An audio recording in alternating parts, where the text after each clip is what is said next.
All right. First, I'd like to start off again and thank everyone for coming out here this afternoon. As we had a late trip back from Boston College last night, but obviously much nicer to come back after a win compared to a loss. So we were excited to get out of there with a win. We've always had great games up there, knockdown, drag out games. We didn't play our best. We obviously turned the ball over way too much, and we've got to get that taken care of and straighten out these next 2 days before we take on a very, very talented Virginia Tech team.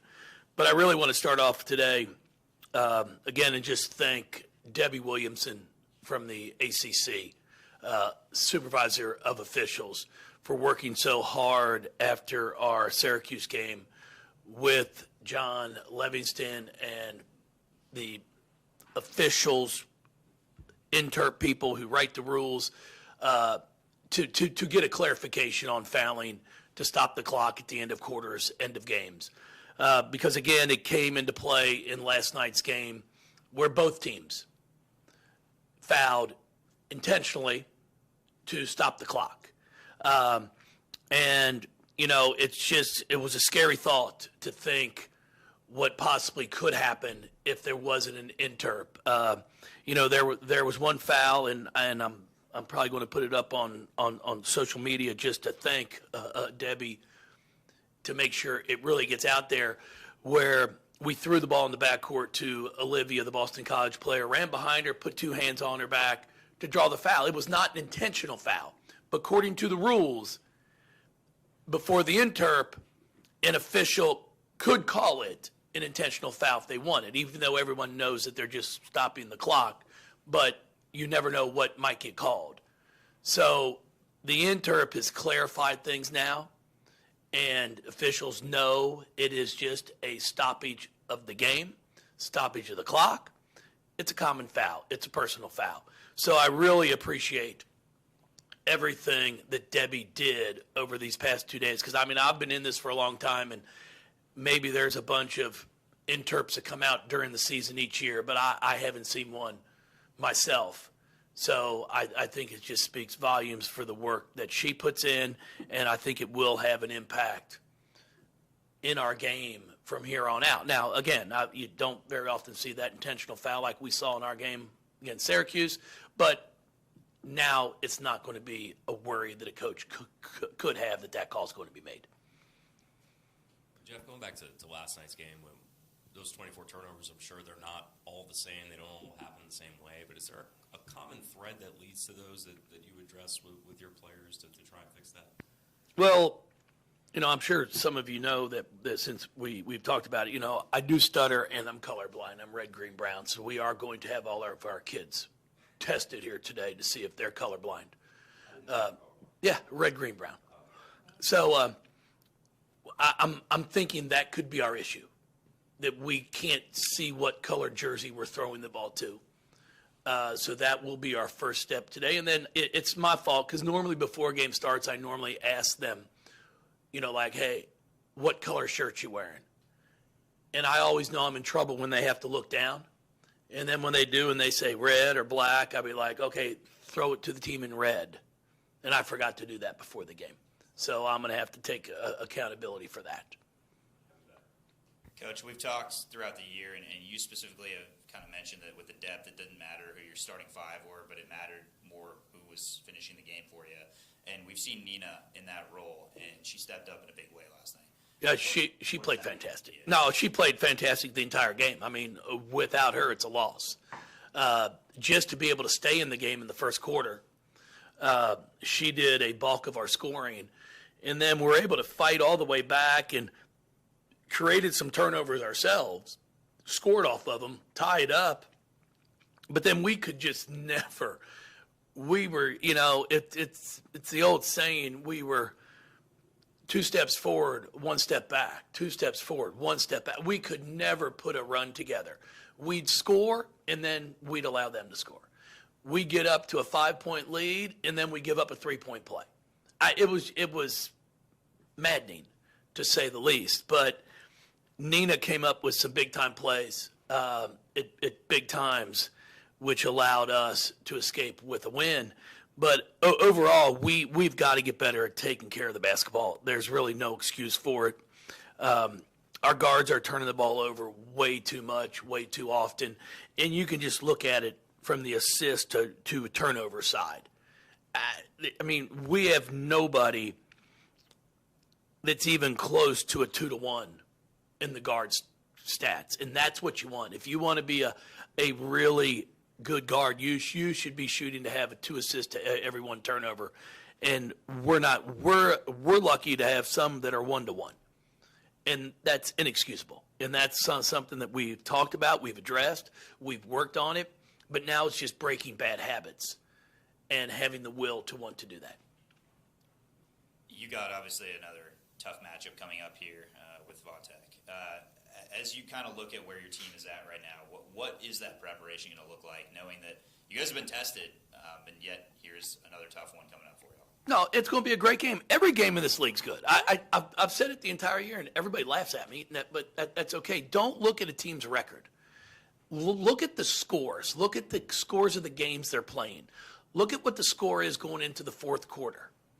You know, because there's a lot of games. I mean, our game up at Pitt, you know, it's an 8 or 9 point game going to the fourth quarter, and then we win by 30. So if you look at the final score, you're like, oh, it's an easy win. No, it wasn't. And that's the way the Boston College game was. That's where Clemson game, Carolina, all of them. Everybody's good. And on Sunday, we're facing a Virginia Tech team that's got the reigning back-to-back player of the year in it.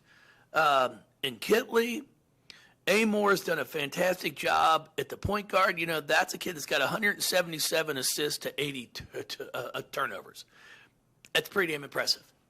And that's what I'm trying to talk to our kids about.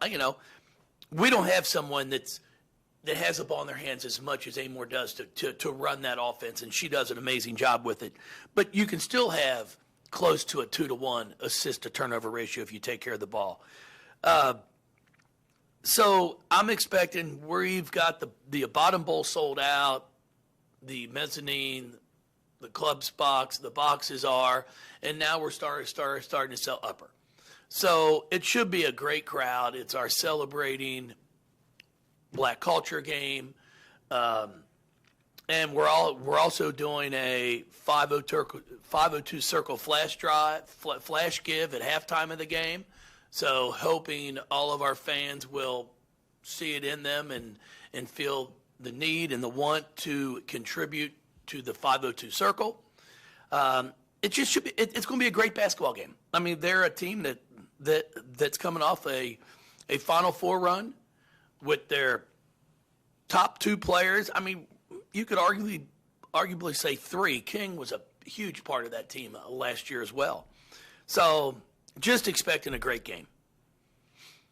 Jeff, when it comes to Kitley, obviously a player like that, you probably can't completely shut them down, but just containing her from what the past meetings you guys have seen her, what do you think is the biggest key to doing that? First off, I hope Coach Brooks gets pissed off at her at practice tomorrow and leaves her at home, or she misses the bus somehow. But I got a feeling he'll wait until she gets on that bus. She's just a big-time player. I mean, she's shooting 54% from the field. She's got a great little step back. She's got great range. Her footwork's outstanding. You can't just let her get comfortable. You've got to try to get her outside of her comfort zone. You got to try to throw different looks at her. But she also passes the ball well. I mean, for a big, she's got close to a 1-to-1 assist to turnover. Same thing with Olivia. They both are willing passers. And then you've got to keep her off the offensive glass. She's got 90 offensive rebounds on the season. You know, so a lot of her buckets come from rebounding that thing and sticking it back in. And we've got a team rebound the ball for sure. It's been in a lot of emotional games for you guys recently. To just expect that going into this one, it probably will be yet another one. What is your message to your team as you go through what it seems like might be the end of what has been a gauntlet for you guys over the past couple of weeks? No, it's not the end. You kidding me? I mean, we're at Georgia Tech on Thursday, who just went down to Clemson and won. And then it's Virginia here at home, who beat Carolina. I mean, it's every game's hard. You know, for us, you've just got to figure out a way to fight through this right now. Our bye week was after, I think, our third game in league play. So we've had 8 straight weeks of a Thursday, Sunday, or Thursday, Monday, Thursday, Sunday, which it was last week. So it's our league. It's what you have to expect. But our depth is something that we talk about all the time. You look at our stats. Olivia Cochran leads our team in minutes played at 26.7. So it's not like we're running people in the ground for 38, 39 minutes every single night. So if they're doing their job as well, and that's taking care of themselves outside of the court, making sure they're getting a good night's sleep, making sure they're eating well, then they should be fine. You know, they're 18 to 22, 23-year-olds. I mean, they're built to do this. Now, myself, you know, at 52, it might be a little bit of a struggle to be playing as many games. But as a player, you'd rather play 5 days a week than practice. And we've really cut our practice times down to try to make sure we are being cautious of making sure they're fresh for games. Jeff, you guys on the offensive glass this year and in recent games, it looks like that has become quite a strength for your team. What do you attribute that to? I know Nyla was really good at it as a freshman. Obviously, you have O, but is it a better team effort this year on the offensive glass? Well, Nyla and O are a great tandem out there when it comes attacking the glass. And then, you know, you throw a Kiki in there. Even Nina, you know, is rebounding the ball. So you've got to put a body on everybody. We came up with a few big offensive boards in last night's game. And those are the plays you have to be willing to make if you want to have a chance to succeed, you know, in postseason at the end of the year. Coach, this is kind of off topic a little bit, but Caitlin Clark broke the record for she's an all-time leading scorer in women's basketball. And can you just talk about the growth you've seen in the game from the fan perspective and the attention that college women's basketball is getting over the years, from when you started to where we are at right now? Yeah, I mean, congratulations to Caitlin. I had the opportunity to coach her for a summer in USA Basketball when we played over in Thailand in the U19 World Championships. Great person, great player. And in terms of women's basketball, you know, what you're seeing around the country right now is what we've seen for the past 10 years here at Louisville. You know, we've been one of the few programs that's been way ahead of the times in terms of fan attendance, a community that embraces it. We take great pride. I take great pride. Our university should really take pride in the fact that we've been able to sustain a pretty impressive fan base for 14, 15 years. It's not just been for one class that comes through, one good year, 2 good years. We have loyal fans because we've been able to put a product out on the floor consistently year in and year out. So what you're seeing nationally is what our fans have seen and what they've done for 15 years.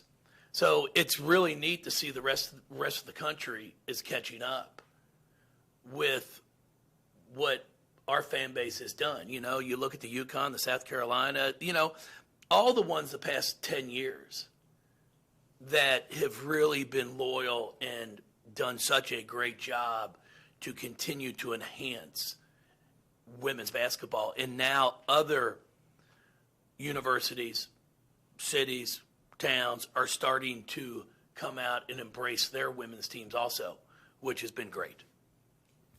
Jumping off that, we obviously saw the announcement that you guys, Iowa, Tennessee, UConn will play in the Champions Classic next year. that event for the sport, what do you think that does for the exposure, not just for your 4 programs, but to have an event like that? Well, I think it's kudos to the promoters to doing it for women's basketball as well. It's you've had your men's basketball event for years, and now they're like, hey, we're going to invest in women's basketball. And when they put that call to us and asked, I was like, yeah, we're in. There's no question about it. And then you look at the other 3 schools that are participating, and we'll find out our matchups here probably in the next few weeks. I mean, it's pretty exciting. It's a testament to them to be willing to invest in women's basketball. Is that something they call you guys about, or do you? Yeah. Okay, gotcha. Do you feel like the product we're seeing this year in women's basketball, do you feel like it's more entertaining from years past? Like, you played versus some really good UConn teams, Maya Moore, Tina Charles, Brianna Stewart, all great players. Do you feel like they just didn't have, like, the media frenzy, like the attention back then? Called social media. So it's social media. I shot the same way that Caitlin shoots the ball right now. Back in 87, 88, shit, I used to walk across half court, nothing but the bottom of the net. Unfortunately, there's no film to prove it. There was no social media. I was just up there in a little town of Fort Thomas, Kentucky, and everybody had their black and white TV, and that's all we had. So, no, I mean, social media's done so much, not just for our game, but for so many sports, that now you can sit there and you can see the incredible shot she hits to break the record seconds after it's done. Where you go back to Maya Moore and those years back in 09 and 10, our first Final Four, I mean, there was no X, Twitter. So you had to wait to hopefully see it on ESPN, your local news. And that's what I tell our kids all the time. There's good and bad about it. The bad is it's not instantly out there. You're not promoting our sport. The good is, if you played a bad game, nobody knew it except for the people that were at the game, and maybe a highlight clip that was shown. And then if they looked in the paper at the box score, that's what we used to do back when I was growing up. You would hope to, the next day after games, you'd get the local paper and have your box score. How many points you scored, how many rebounds you got, and then that was it. It might have an article, it might not. Well, now everything is out. So now more people are able to see how talented so many women's basketball players are all over the country. What Caitlin's doing is absolutely amazing. But I can tell you this. In 2013, we're playing in the Final Four in the national championship game, and we came out against UConn, and I think we may have been up like 13-10, 13-11. I mean, it was right. It was a pretty good game for the first 4 minutes. Yes, I said 4 minutes. Okay? And then all of a sudden, Gino substituted this kid by the name of Brianna Stewart. She wasn't quite good enough to start. So she came off the bench. And they missed a shot. And I'll never forget, Bria Smith was right there boxing her out, and she went up, and her wrist was above the rim, and she tipped it in. And I was standing up, obviously coaching, and I looked down to Steph Norman, who's still on staff, and I said, Steph, is it wrong if I clap? But I ain't ever said anything like it. It was unbelievable. One of the most unbelievable tip-ins that I'd seen, similar to what she just did over in the qualifying tournament in the Olympics. Qualifying for the Olympics. I think it was against Germany. That that's not all over social media because there was no social media. So I think now, because we do have the instant of being able to put plays out, clips out, show players success, it's bigger. But I'll never say the players are better because I'm telling you, I played against Maya Moore, Brianna Stewart. You can just list them all. I mean, unbelievable players. And Candace Parker, that were pretty damn good. You just didn't have the access to see everything they did instantly. But it is great that we do now, because I think a lot more people are starting to realize how good the product is. And I've said it, and the one thing I love about our fan base, I love about our city, is one of the reasons I've stayed here for 17 years, is this city will come out and support it. And I've told people, just come out one time. You don't like it, send me an email, I'll send you your money back. But once they come, they absolutely fall in love with it, and it's absolutely, it's contagious. And our job is to continue to get more to come out. I got one thing off of that. You guys Yeah. have obviously faced Caitlin before. You might face her again next year if she comes back. Her skill set, is it about as unique of a challenge to try to game plan for someone like that who can shoot from pretty much? Yeah, her range is outstanding. It's not just her range, her passing ability. How she passes the basketball, her court awareness, her court vision is really, really impressive. And what I love about the kid, and I point out to my own players, and when I talk to my own daughters, is how hard she plays. She's constantly moving. She's constantly playing at a high rate of speed. You very seldom, if she's walking, it's to set you up for a cut. It's not because she's not giving effort. And when you play at that tempo, you play at that speed, and you practice at that speed and that tempo, it's hard to guard. Because with the range she has, you've got to know where she is at all times when she has the ball. But what makes her unique is she's a willing passer as well. And I've said that for years now. She's an elite scorer, elite shooter, but I also believe she's an elite passer. And that's what separates her from several players. I appreciate y'all. Thank you.